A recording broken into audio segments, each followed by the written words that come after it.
সিন্ধু পানি বণ্টন চুক্তি ভারতের বিপক্ষে রায়, আন্তর্জাতিক আদালতে স্বাগত জানালো পাকিস্তান। ভারতকে সিন্ধু নদের পানি বণ্টন চুক্তির ওপর স্থগিতাদেশ তুলে দেওয়ার নির্দেশ দিয়েছে নেদারল্যান্ডসের হেগ শহর ভিত্তিক আন্তর্জাতিক সালিশ আদালত। গত 8 আগস্ট এই ঘোষণা করেছেন পিসিএ।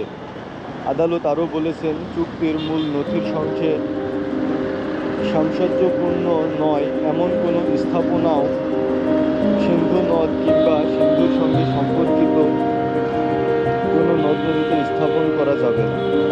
গত 22 এপ্রিল